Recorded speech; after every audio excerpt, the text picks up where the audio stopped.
The last time we spoke, the British, American, and Chinese forces found themselves being pushed out of Burma. The battles of Toungoo, Prim, and Yenangyaung were absolutely devastating to the Allies. The oil fields at Yenangyaung were burnt down as the Allied forces made their way to western China and India. Stilwell and Chiang Kai-shek were experiencing some couples quarrels, and now there was literally a race to get the forces out of Burma lest they be completely annihilated and Burma would become lost permanently. Yet while all of this was occurring, there were stirrings in the Pacific. Admiral Yamamoto, ever obsessed with finding his decisive naval battle, was about to get an opportunity this week as the Empire of the Rising Sun was turning its gaze towards Port Moresby, one of the lifelines protecting the trade routes between Australia and the United States. This episode is the Battle of the Coral Sea.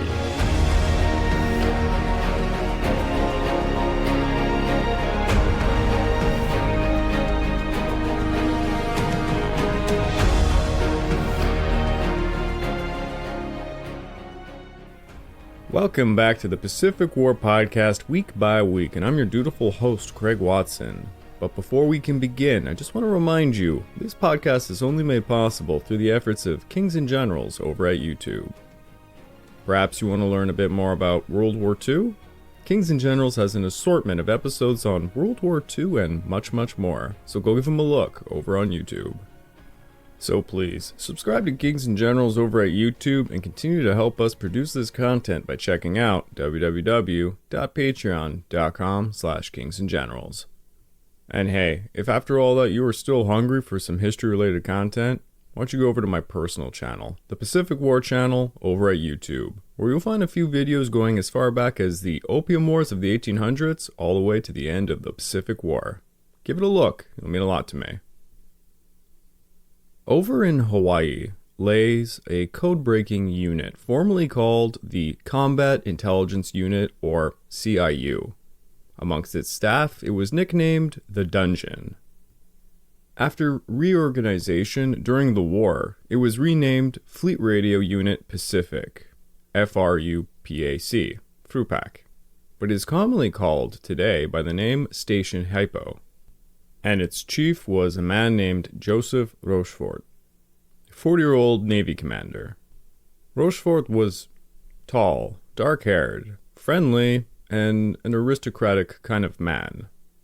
He learned Japanese while stationed in Tokyo as a language officer in the 1920s, and he joined a small, compulsively secretive group of officers who worked in the emerging field of communications intelligence. Rochefort had a reputation of being a bit of a oddball, depicted parading around in a flamboyant red smoking jacket and slippers. Later on after the war, Rochefort acknowledged he wore these, but only because they had pockets for his pipe and tobacco pouch, and the slippers because his feet were sore from pacing around on the concrete floor for so long. He ran an oddball kind of group of very talented language officers and codebreakers, and they were left free to play on their hunches. Rank and hierarchy were not important to Station Hypo. As Jasper Holmes, a Hypo veteran, said, "Not much attention was paid to uniforms or to military punctilio of any kind." Throughout the era before World War II, the field of cryptanalysis was unproven, little understood, and above all else, very secretive. Rochefort's team worked like mad. After Pearl Harbor, it is said Rochefort went home once every third or fourth night. Most nights he slept on a cot in his office. It is also said he kept a bucket of Benzedrine tablets at his desk, which he offered freely to all of his colleagues. Rochefort would say,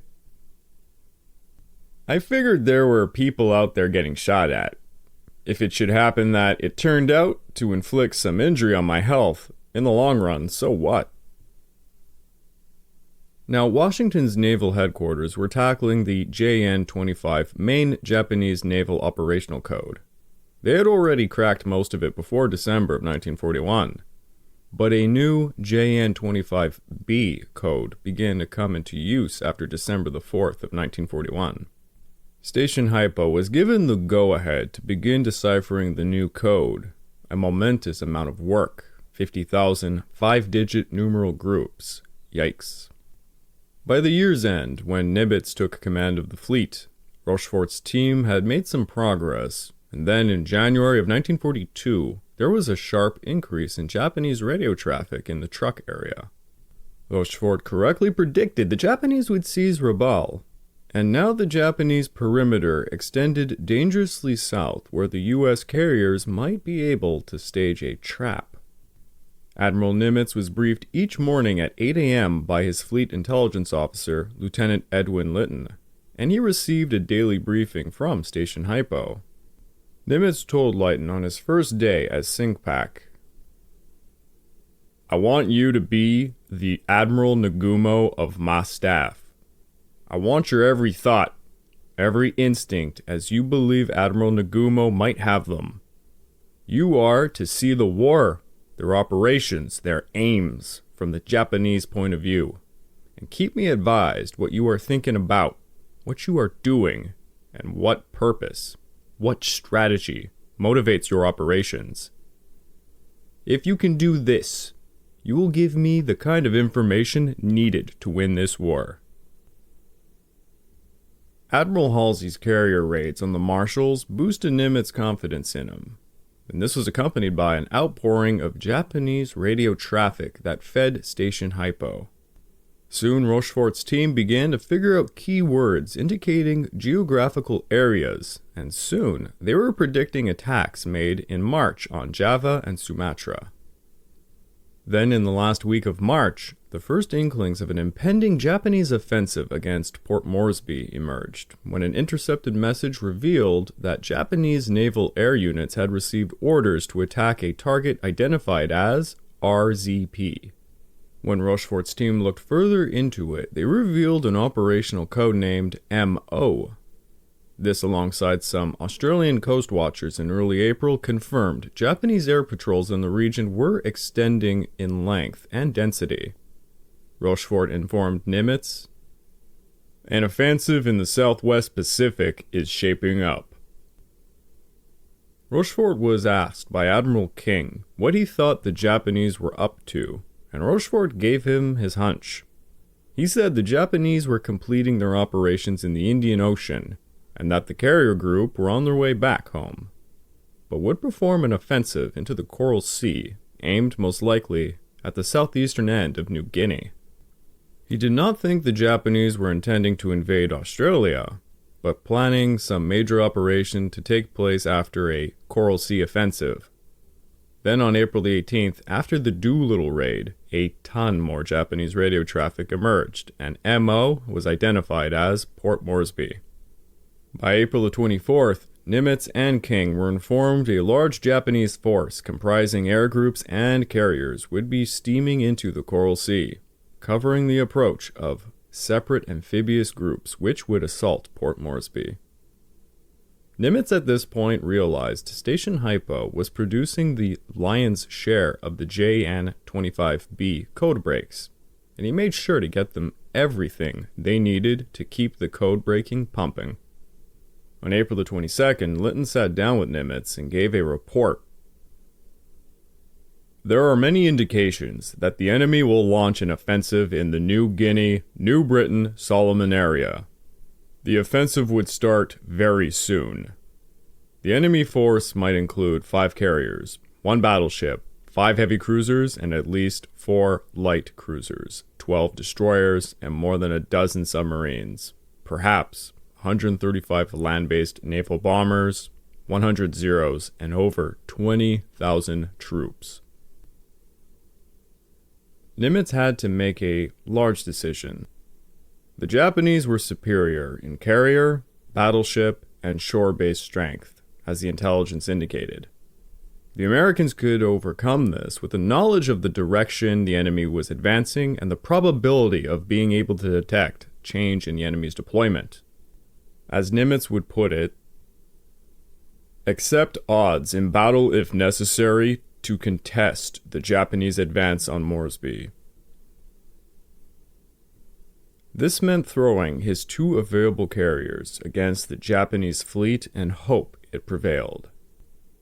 Port Moresby was simply too important to yield to the enemy.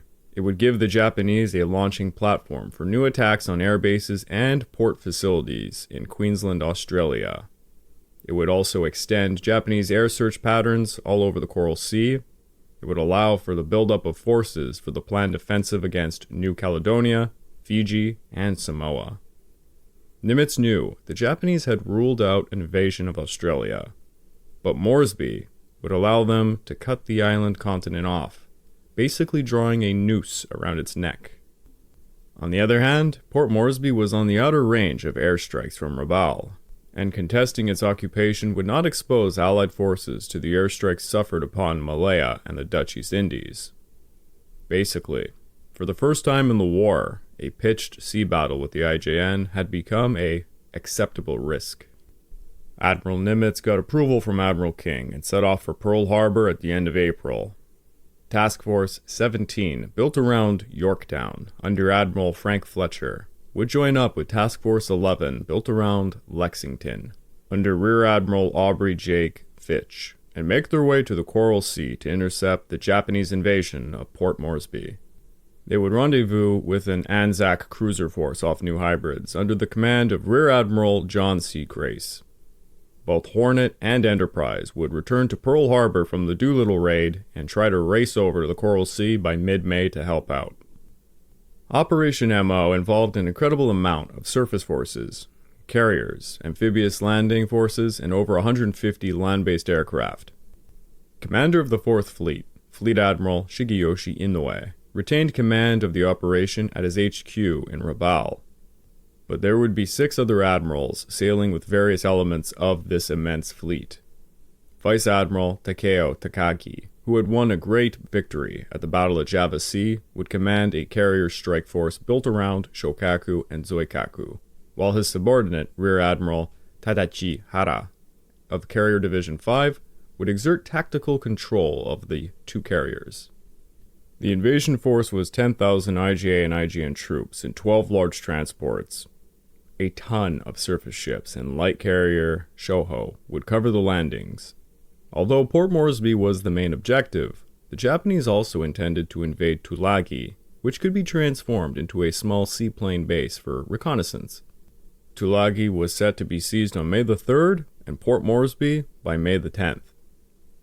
The Operation MO plan, like so many Japanese naval campaigns, was unnecessarily complex. Forces were divided in a complex arrangement relying upon close coordination and timing, which, as you can imagine, has a tendency to unravel quickly when you walk into the enemy unexpectedly. On April the 19th, Lexington's group received new orders from Nimitz, stating, "To proceed at economical speed to point of action." That being 300 nautical miles northwest of New Caledonia, where they would join up with Task Force 17 and the Anzac cruisers and destroyers of Task Force 44, i.e. Admiral Grace. By April 29th, Lexington passed the New Hebrides, the Solomons, and entered the Coral Sea. And on May the 1st, Admiral Fletcher, a frosty Iowan, who had graduated from the Naval Academy back in 1906, took command of the task forces. His first order of business was to fuel up from the oil tankers, and for it to be done under radio silence, and by hanging back a bit out of the Japanese patrol range. Army aircraft patrols based out of Townsville, Australia, reported that Japanese units were moving down from the Bismarcks into the Eastern Solomons, corroborating the fresh intelligence provided by Station Hypo that they were going to hit Tulagi. Fletcher hoped to hit the Japanese as they were invading Tulagi Beach, when they would be the most vulnerable. And on May the 3rd, the Tulagi invasion force landed unopposed. The Australian garrison had been pulled out earlier. At 7 p.m., Fletcher received word from the Australian Army patrols that the landings occurred and that the IJN ships were anchored off the island. So under the cover of night, Yorktown with her escorts raced north to launch a dawn strike on the 4th. Lexington was still fueling up and around 100 miles south, so she was left behind. Strict radio silence was still being met. Fletcher planned to launch aircraft from which to fly directly over the island of Guadalcanal to conceal the carrier's location and to achieve complete surprise when they hit Tulagi. At first light of May the 4th, 28 SPD dive bombers, 12 TBD torpedo bombers, and 6 Wildcats lifted up. The SPDs carried 1,000-pound bombs, and the TBDs carried the Mark 13 torpedo. The pilots pulled up to an altitude of 19,000 feet, and when they got past Guadalcanal, they thought they saw the powerful IJN fleet, so they spread out. Their ship recognition training had failed them. What they thought they saw was a bunch of light cruisers, 2 destroyers, a seaplane tender, 5 troop ships, and a few gunboats, was actually just a mine layer, some minesweepers, a small transport, 2 destroyers, and a few landing barges. As noted by the naval historian Samuel Eliot Morrison, as usual throughout the war, the pilots overestimated what they saw. All of their swans were geese, and all of their geese, ducks, or goslings. The raid was certainly a surprise for the Japanese, who had 0 air cover, and they were pretty much defenseless. You see, as soon as the Tulagi landings were made, their escort had simply left. The IJN ships threw up what anti-aircraft fire they could, but no American planes in the first wave were hit. The torpedo planes following behind the dive bombers attacked without a single hit being made. A second wave was launched, and a third wave of 21 dive bombers soon followed. The raid overall was very disappointing. The destroyer Kikuzuki was damaged, 3 minesweepers and 4 landing barges were sunk, and a 4th strike by 4 Wildcat fighters was much more successful than the rest, strafing the 5 Type 97 flying boats on Tulagi until they were all destroyed. But it was hardly worth for the price of revealing that there were American carriers in the area. Admiral Fletcher got the hell out of Dodge that night, withdrawing southeast as Admiral Hara, with his 2 carriers refueling 350 miles north, got word of the attack on Tulagi.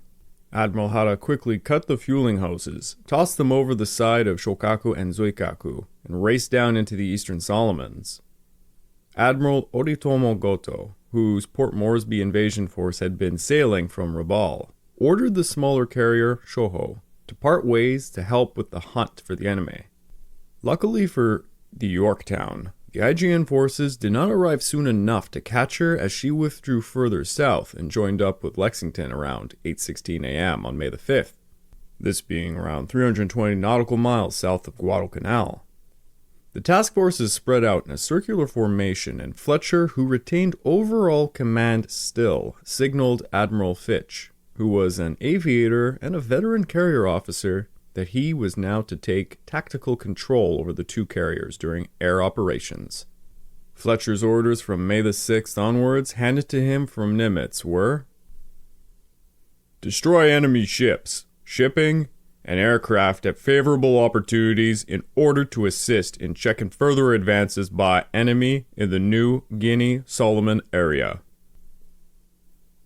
Now both the Allies and the Japanese were tipped off to another at this point, and May the 5th, 6th, and 7th would be the most confusing interlude of opposing carrier groups hunting each other and failing to do so that you have ever seen. Seriously, if you do have a moment, Google a battle map on the operation of the Battle of the Coral Sea. You will get to see one of the most confusing and chaotic bunches of lines going everywhere. It is absolutely nuts. Bad weather, erroneous scouting reports, imprecise intelligence, and hell, just bad luck will play out for both sides. Commander Linton called the 5-day battle a, quote, a deadly round of blind man's buff. The all-new carriers were a weapon suited to hit and run. The carriers themselves were extremely vulnerable, but could inflict heavy punishment on an enemy from long range. If they could find him and strike him first, that is. The analogy I like most about this situation in warfare between carriers is that of sucker punching. If you get the first hit in, perhaps you end the enemy's capability at the offset of battle. If not, it turns into a boxing match. Both sides were tossing scouts into the air, frantically searching for another. Many of these scout pilots flying through very bad weather would see just about any ship, whether it's a destroyer or a transport, and they might report that they saw a carrier, and it's going to get really confusing. On May the 5th, Fletcher learned from radio intelligence that Japanese carriers were going to move into position for the Port Moresby landings at 10 a.m. This gave him the warning he needed to run south, narrowly missing Admiral Takagi's air search patrol. By the end of May the 6th, it was clear the Port Moresby invasion force would advance around the eastern end of New Guinea via the Jomard Passage on either May the 7th or May the 8th. With this hard intelligence in hand, Fletcher took the task force northwest to take a position to launch a strike on the IJN carriers he presumed would be covering the invasion party. Curiously, Fletcher chose to detach 3 cruisers and 3 destroyers from Admiral Crace and send them into the Jomard Passage to oppose the invasion force. The decision was controversial, as by this point in the war, the Allies knew full well unprotected surface ships were basically sitting ducks for enemy aircraft. Not to mention, this decision was stripping the US carriers from a large part of their anti-aircraft screening defense. And you know what? If any of you guys out there play World of Warships, like I do, there is nothing more infuriating than when you're playing CV and you have your escorts abandon you. Those of you who know what I'm talking about, you know what I'm talking about. Anyways, Fletcher's reasoning was that he was willing to run the risk, rather than allow the Japanese troops an unopposed landing on Moresby. Fletcher assumed the IJN carriers were several hundred miles north, when in fact they were east on his starboard flank in the Coral Sea. Admiral Takagi had ordered Admiral Hara to make a run south of the Solomons to destroy the US carriers, and if he had been luckier, he might have sucker-punched both Yorktown and Lexington at this point. But Hara's scouts had mistakenly reported the US carriers on a bearing of 190 degrees due south, indicating they were deep in the Coral Sea, nowhere near the invasion route's path. So on the night of May the 6th, the 2 mutually oblivious fleets passed within 7 nautical miles of another, each chasing in the wrong direction. Admiral Crace's detached force would not run into the invasion force as they had been turned back towards Rabaul, but would be met by some high-level bombing attacks and torpedo attacks on the afternoon of May the 7th. The Japanese pilots who hit them claimed they had sunk the battleship California and damaged a British Warspite class ship, and perhaps an unknown cruiser. In truth, Crace's ships had dodged an estimated 100 bombs and torpedoes without taking a single hit, but the US cruiser Chicago suffered fatalities from strafing attacks. To make matters even worse, the ships were then attacked by 3 of Douglas MacArthur's B-26s who mistook them as IJN vessels. As Admiral Crace put it, "Fortunately, their bombing, in comparison with the Japanese a few minutes earlier, was disgraceful." At 8:15 a.m., Fletcher got word from Lieutenant John Nielsen of the scouting VB-5. "2 carriers and 4 heavy cruisers near the Jomard Passage, northeast of Misima Island." A quick glance at their charts indicated this to be 175 miles northwest, within striking range. Fletcher did not hesitate. He ordered a full Monty, 8 Wildcats, 53 SPD dive bombers, and 22 TBD torpedo bombers to lift off, and they did so at 9:25 a.m. for Lexington and 9:45 for the Yorktown. As the airborne armada was flying over the Louisiada's archipelago, Lieutenant Nielsen landed back on Yorktown, and as soon as he got out of his cockpit, he denied seeing any aircraft carriers, and that he had only seen 2 cruisers and 2 destroyers. Confronted with his contact report, the red-faced pilot exclaimed he had made a coding error in transmission. Oops. It was an innocent mistake, perhaps, but boy, oh boy, what a costly one. Yorktown and Lexington had tossed a haymaker with an unknown IJN carrier force scurrying about. Admiral Fletcher lost his shit. "Young man, do you know what you have done? You have just cost the United States 2 carriers." Admiral Fletcher briefly considered recalling the strike, but elected to allow it to press on in the hopes of destroying the invasion force itself, which might be in the same area. At 10:22 a.m., a new sighting was received from General MacArthur's HQ. An army of B-17s spotted a carrier and several escorts only 35 miles southeast of the first contact.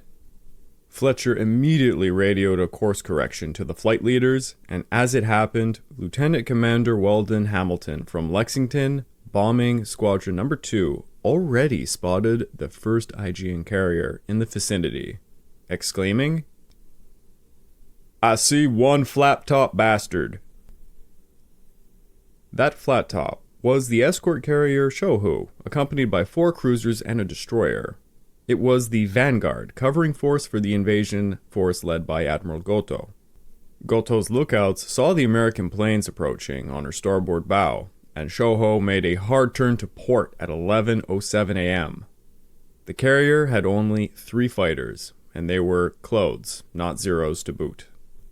Commander William Alt of Lexington led the first attack of 3 SBDs armed with 500-pound bombs. As they dive-bombed, Shoho's hard turn to port spoiled their aim, with each bomb falling into the sea, narrowly missing her.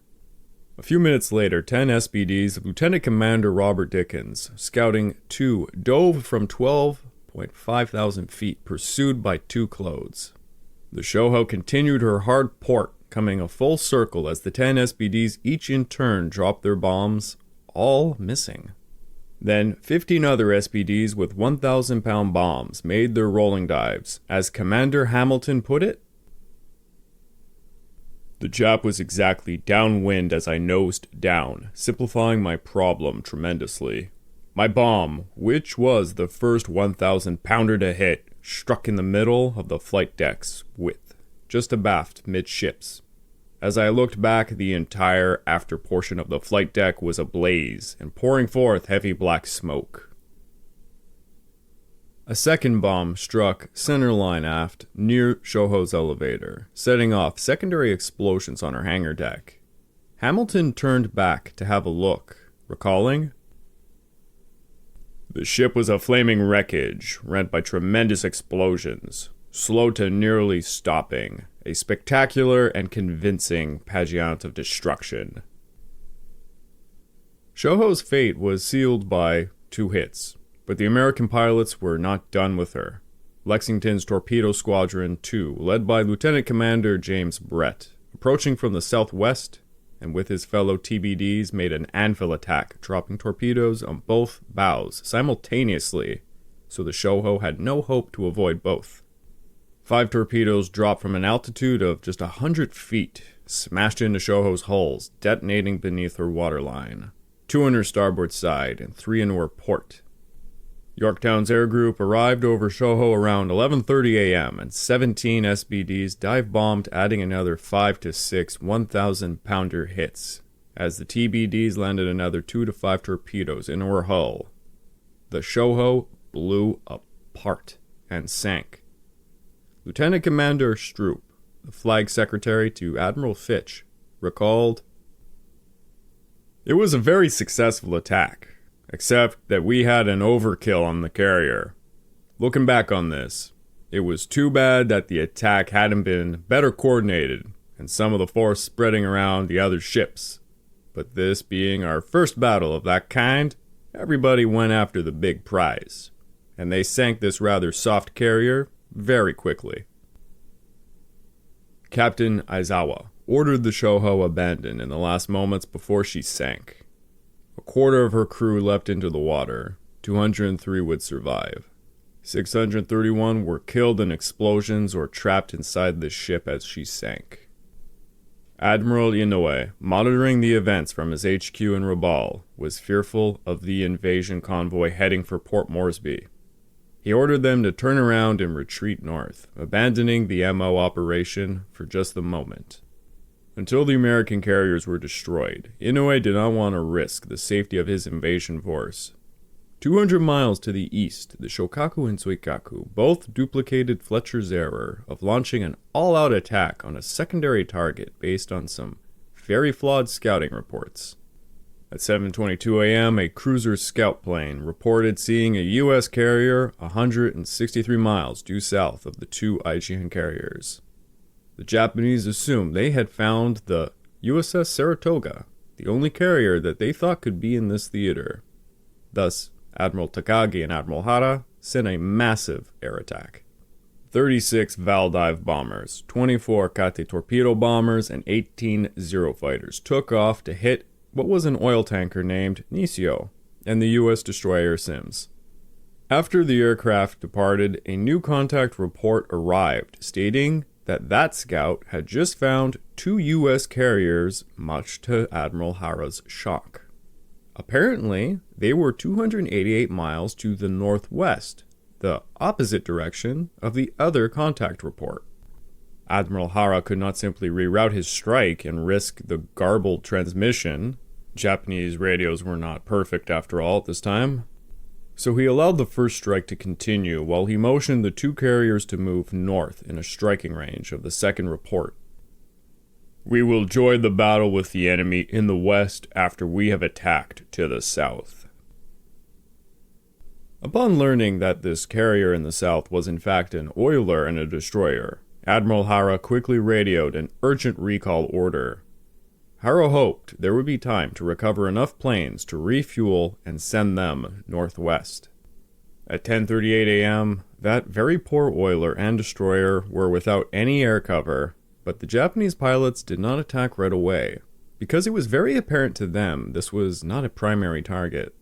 Instead, the squadrons fanned out to look for better targets, but, having found none, a few Vals dive-bombed the oiler and destroyer at their leisurely pace. Sims was smashed with 3 hits, breaking her in half as she went down, killing 178 of her 192 crew. The oiler Nisio was hit over 7 times, turning into a funeral pyre.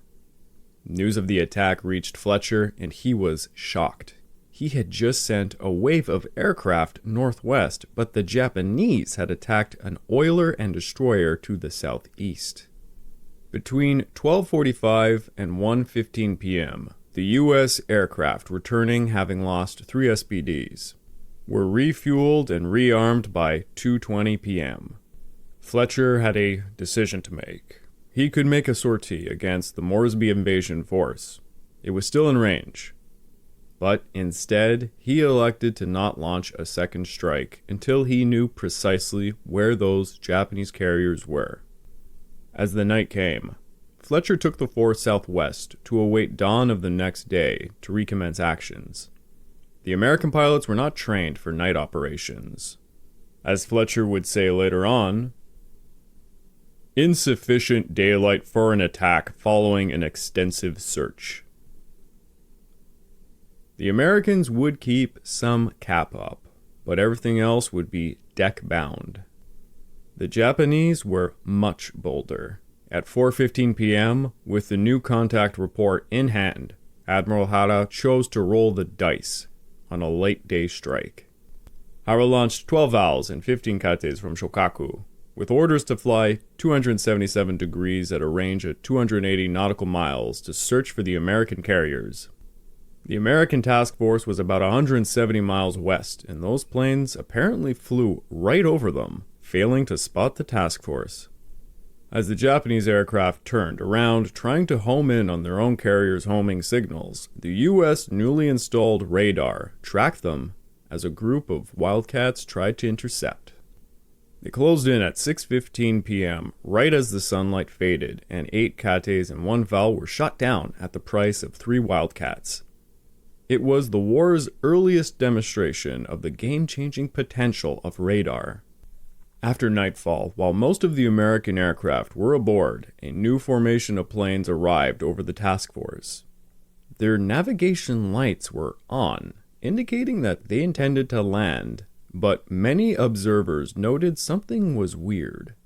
Captain Sherman of Lexington counted 9 planes, and they were flying down Yorktown's port side, a counterclockwise approach, the reverse of a traditional American landing. Then suddenly one of the destroyers opened fire, and a voice on Lexington's radio to all the ships demanded to hold fire, but the captain of that destroyer replied, "I know Japanese planes when I see them." The night sky was lit up with anti-aircraft fire, but there was still a few Cap in the air who radioed in frantically. "What are you shooting at me for? What have I done now?" The intruding aircraft and the U.S. task force doused their lights as the aircraft broke for cloud cover to get away. It would not be the last time in the war that confused Japanese pilots would attempt to land on an American aircraft carrier. Yes, this is one of the most chaotic and confusing battles of the war. The American radar operators on Lexington tracked the enemy planes on their flight due east, where it looked like they were circling only 30 miles away. Could the Japanese carriers be that close, they thought? The intelligence unit tuned into the Japanese flight frequency and overheard the carriers communicating with the pilots in plain Japanese. Hara's gambit was a complete debacle. 21 out of his 27 planes failed to return. 9 had been shot down in aerial combat, 12 were lost at sea, and none of the aircrews were rescued. The pilots who did return reported to have sighted U.S. carriers about 50 to 60 miles due east. As the night settled in, both sides prepared for a battle at dawn. Admiral Takagi accepted Hara's proposal that the Japanese task force should take a northern course and concentrate on morning search flights towards the south. For the Americans, the next day saw a blazing sunrise with a nearly cloudless sky. A beautiful morning, to be sure, but one that provided zero cover. The Japanese, however, further north, had much dirtier weather in which to conceal themselves. As soon as light was sufficient, the Lexington launched 18 scouts to search in all directions. At 8:20 a.m., Lieutenant Joseph Smith, who had flown northeast, radioed in.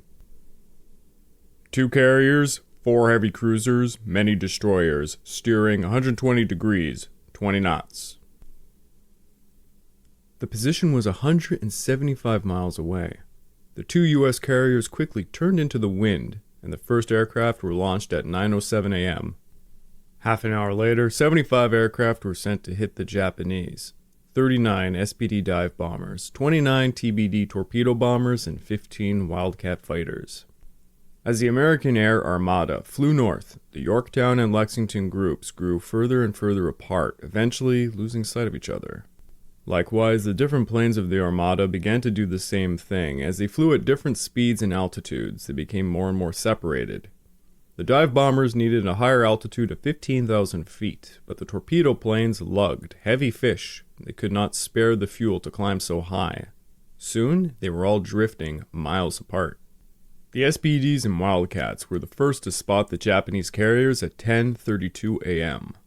The carriers were around 5 miles apart, heading southwards at a speed of 25 knots. The American wave circled, allowing the TBDs to catch up, causing a 25-minute delay. In accordance with tactical doctrine, of course. But it was quite a detrimental decision, as the Japanese carriers took the opportunity to launch more Zeros for Cap, and Zoikaku slipped away under the cover of a black squall. One SPD pilot went on to say, "This loss of initiative was more costly than any advantage gained by coordinated attack." The U.S. planes lumbered onto the scene at 10:57 a.m., fanning out to make an anvil approach against Shokaku. The TBD's lacked Wildcat escort made an awkward torpedo drop at ranges of 1/4 to 1/3 of a mile, scoring 0 hits. The SPDs made their dives hurtling to 8,000 feet as their bomb sights and windshields fogged up, nearly blinding them. The first 7 SPDs each missed, but another 17 SPDs were circling around to take up a better diving position. As those SPDs plummeted towards Shokaku under intense Zero fire, they managed to plant 2 bombs. They both hit the flight deck, one fore and one aft. Lieutenant John Powers was one of the pilots who landed a hit, dropping it 1,000 feet before release, killing himself with the explosion he had made, which hit Shokaku's starboard side.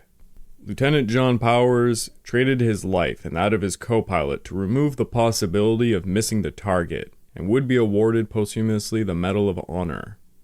Maintenance Officer Hachiro Miyashita on the Shokaku was below deck in a machine shop as the blast ignited secondary explosions, wiping out the machine and maintenance facilities, killing dozens of men. Miyashita climbed a ladder to the flight deck just in time to see Powers' bomb hit. 108 men would die and 40 wounded because of those two hits. Shokaku's wounds meant she was no longer fit to conduct flight operations, and her aircraft would now have to land on Zuikaku. Despite this, her wounds were not mortal. Her damage control teams managed to subdue the fires. She received no torpedo hits, so she was not flooding. She could make her way out at about 30 knots. Her captain requested permission to withdraw from battle, and this was granted by 12:10 as she retreated towards Truk with 2 destroyers as escort. Lexington's air group were frustrated. Their planes arrived at the scene in small formations, separated by intervals of 5 to 10 minutes. 3 Wildcats and 9 SPDs failed to even find the enemy and had to turn back. As Commander Bill Alt was turned back, he caught sight of both Japanese carriers through a break in the fog and rain, and he was able to muster 4 SPDs and 11 TBDs and 6 Wildcats to attack. One of Lexington's pilots, Lieutenant Gaylor, said of the weather, "Big towering columns of rain clouds, sort of like pillars. You'd go around them, and all of a sudden you'd see the carrier. Here he is, and there he's gone." It was such an incredibly confusing, mixed up, screwed up situation. Poor visibility, and people yelling on the radio. The Zeros attacked them from every direction, as the Wildcats tried to fight them off. Before the Lexington group could organize themselves, the Overcast moved back in, and it hid the enemy fleet from view. Commander Alt began a box search and found the wounded Shokaku 20 miles west and set upon it with 3 SPD wingmen. The 4 SPDs dived and managed to score a hit on Shokaku's starboard side of the flight deck. The rest of Lexington's planes followed this up, believing they had scored 5 torpedo hits. But it would be later confirmed none hit, or if they did, they certainly did not detonate. Now Task Force 17 was spread out like a worm on a hook, and the crews of the carriers knew they would soon come under heavy air attack. Yorktown's radio room intercepted a contact transmitted by Warrant Officer Kenzo Kano at 8:28 a.m., just a few minutes after the U.S. scouts found the Japanese carriers. "Have sighted enemy carriers. Location of enemy carriers, 205 degrees and 235 miles from your position. Course, 170 degrees. Speed, 16 knots. Admiral Hara sent 69 aircraft as the Americans turned to port into the wind to launch and recover aircraft, but the destroyers and cruisers continued 20 knots northeast towards the enemy. Captain Sherman deduced that the Japanese carriers had launched their planes at about the same time as they had, and that the 2 air groups would pass one over another en route, and that the Japanese would attack Task Force 17 at around 11 a.m. He thought it likely both airstrikes would sink the other's carriers, leaving all surviving planes marooned in the air.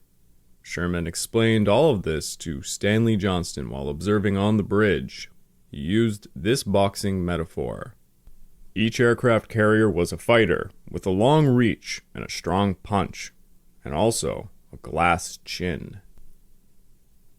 I feel that at the present time, an air attack group cannot be stopped. It's likely that the position will be similar to that of 2 boxers, both swinging a knockout punch at the same time and both connecting. The returned SPD scouts quickly refueled and were sent back up to patrol, which put them directly in the path of incoming torpedo bombers.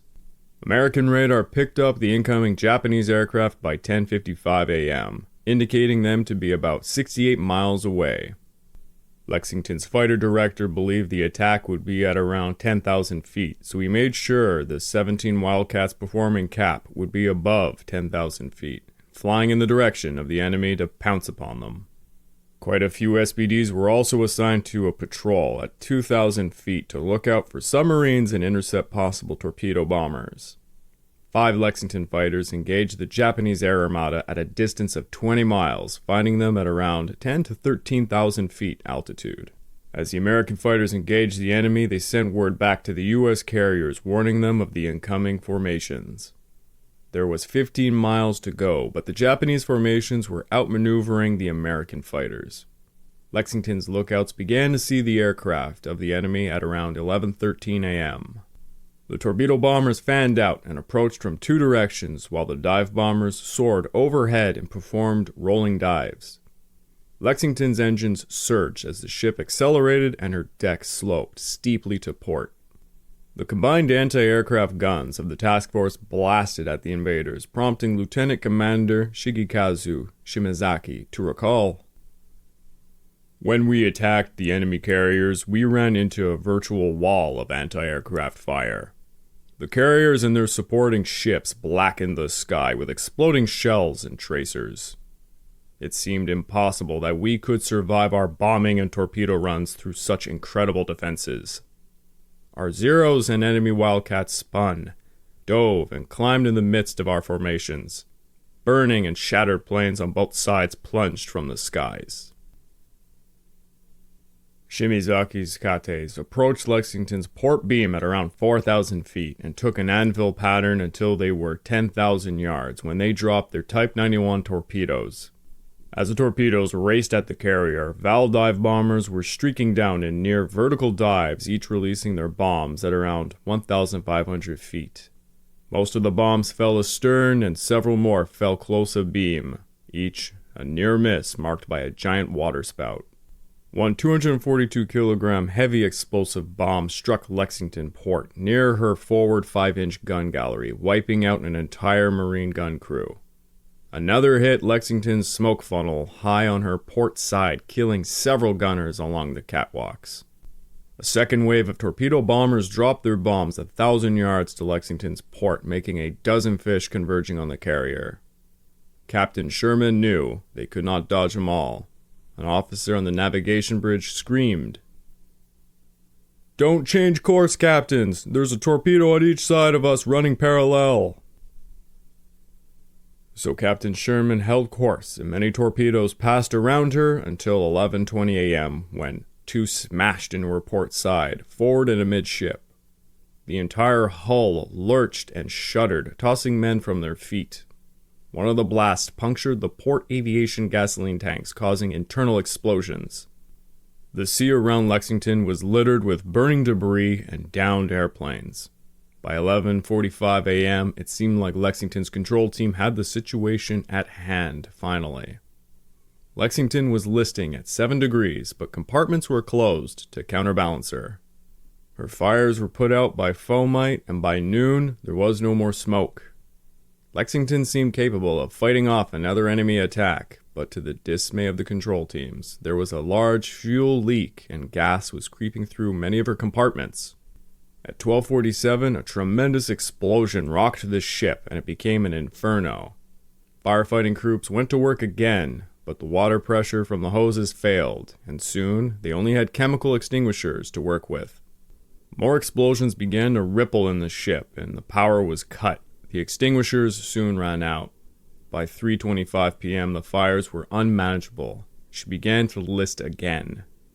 By 5:07 p.m., Admiral Fitch leaned over the balcony, and he said to the crew, "Let's get the boys off the ship." At 6:30 p.m., the torpedo warheads and bombs on the hangar decks exploded from the high temperature, and debris splashed into the sea for hundreds of feet all around. The surviving men were picked up by cruisers and destroyers as Fletcher ordered the Lexington scuttled. The destroyer Phelps fired 8 torpedoes, of which 4 detonated, sending Lexington to the bottom, with the bodies of hundreds of her crew. The smaller and more maneuverable Yorktown had dodged 8 torpedoes and an estimated dozen bombs. Captain Elliot Buckmaster was taking his ship hard to starboard and hard to port, zigzagging as best as he could. The violent turns at 30 knots caused the ship to roll steeply while crew members held on to whatever they could to avoid slipping across the deck. Yorktown took a hit from a Val dive bomber which struck near her island and went right through her flight deck, leaving a 14-inch hole in the steel plate. It had passed through her ready room, hangar deck, second deck, and third deck, and then finally detonated deep in the ship's aviation storeroom on the fourth deck. One crew described the blast: raising the whole stern of the ship at least 10 feet. 37 men were killed instantly. Many more were injured. Seaman Otis Kitt was assigned cleanup detail that day, and he recalled, "There were parts and particles, some shipmate. We sorted out the pieces of the ship, put pieces of the crew in body bags, and put the other trash in garbage bags until the compartment was clear enough to use shovels, then fire hoses, then disinfectant and swabs, and always the sweet smell of death. And the thought crossed my mind then and many times later, where was my number?" Surprisingly, the ship did not suffer much more than the initial damage. The fires were extinguished and the flight deck operations continued. The ship was able to carry on at 24 knots. While Lexington burned, the Yorktown kept moving in zigzags to avoid submarines and collect her air crews. When it became clear Lexington was done for, Admiral Fitch signaled Lexington's planes to come to Yorktown and land. The American aviators had claimed to have hit both Japanese carriers, but afternoon sighting reports confirmed both Japanese carriers were afloat. With Lexington gone, the Americans could not afford to lose Yorktown, and while Fletcher wanted to remain in the Coral Sea, by May the 8th, Nimitz told him to pull out, and thus Task Force 17 turned south. Yorktown made good speed, but her internal damage was severe. She was bleeding oil into a trail behind her for miles. By the early hours of May the 9th, Task Force 17 snuck out of the Coral Sea. The Japanese were likewise in a headlong retreat by the afternoon of May the 8th. Admiral Shigeyoshi concluded that there was no other choice but to cancel the Port Moresby landings as the two carriers made their way back to Truk. Admiral Inoue had several respectable motives for his decision to pull out. They were low in fuel. The enemy might perform an air attack. Even if the two American carriers were knocked out, they had been seeing a lot of heavy presence of Australian Army-based bombers. The Shoho was gone. Soikaku was in one piece, but the air groups had been decimated by the battle. They had 39 planes left operational, 24 of which were Zeros. Many of the best veteran aviators had been shot down or lost at sea. Admiral Yamamoto was not happy, but allowed Admiral Inoue to pull out, while simultaneously telling Admiral Takagi to hunt down and annihilate any Allied naval forces left in the vicinity. Takagi, for his part, could do little. His cruisers and destroyers were running on 20% fuel. So, for appearance sake, he launched some searches, but nothing much of worth.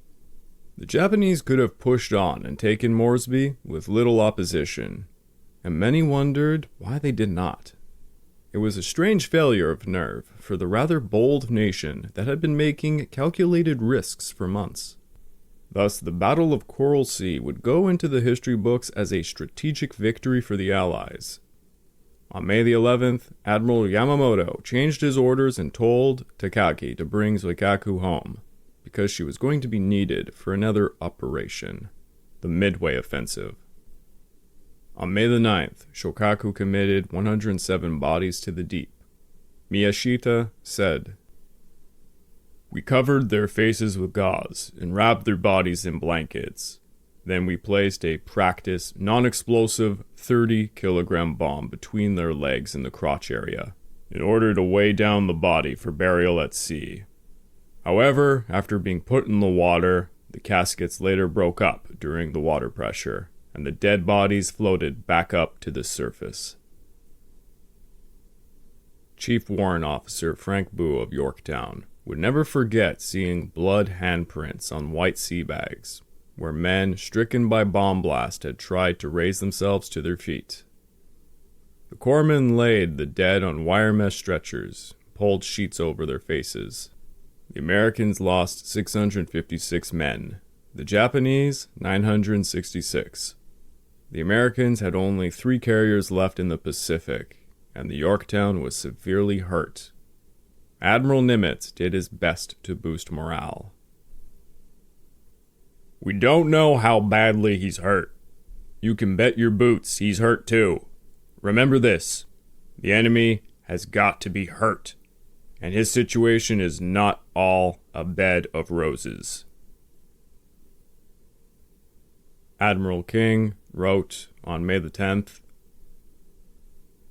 "At present stage of our carrier building program, we cannot afford to swap losses with this ratio. 50 Lexington planes and 16 of Yorktown were destroyed.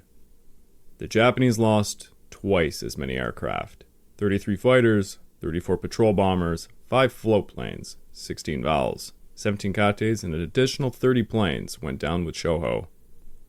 It was a tactical victory for the Japanese, and a strategic victory for the Allies. Port Moresby was safe, and by proxy, so was Australia. Even General Douglas MacArthur praised the Navy of all things at this time, stating that they were the real safeguard of Australian independence. A wealth of lessons were had for the Americans. They now knew they needed to fix the fogging up of their bomb sites for their SPDs. They also knew they had to dramatically increase the number of fighters for their carrier's cap. The TBD Devastator was a disaster and needed to be replaced quickly. American air groups needed to learn how to keep tighter formations so dive bombers and torpedo bombers attacked in simultaneous and coordinated manners, as they saw the Japanese perform against them brilliantly. Over in the Imperial HQ in Tokyo, they announced that the Saratoga and Yorktown had been sunk. Although, reading a report from Admiral Hara, he surmised that he could not confirm the sinking of Yorktown. Tokyo had also announced that they had sunk an American battleship and damaged a British battleship of the Warspite class. All complete bullshit, as no Allied battleships took part. Not even any cruisers were hit. Emperor Hirohito lauded the IJN for their splendid victory, and Adolf Hitler joined in, stating, "After this new defeat, the US warships will hardly dare to face the Japanese fleet again, since any US warship which accepts action with the Japanese naval forces is as good as lost." I would like to take this time to remind you all that this podcast is only made possible through the efforts of Kings and Generals over at YouTube. Please, go subscribe to Kings and Generals over at YouTube and continue to help us produce this content by checking out www.patreon.com/kingsandgenerals. And hey, if after all that you are still hungry for some more Pacific War content, why don't you check my personal channel out, over at the Pacific War channel over at YouTube, where I have an episode talking about Nagumo's dilemma during the Battle of Midway. Check it out, it would mean a lot to me. Japan has won a great tactical victory. America has won a great strategic victory. Who truly won the better deal? Port Moresby is saved. Australia is saved. But emboldened by their success, and believing 2 US carriers are at the bottom of the ocean, the IJN will set out their new and next major operation soon, the Battle for Midway.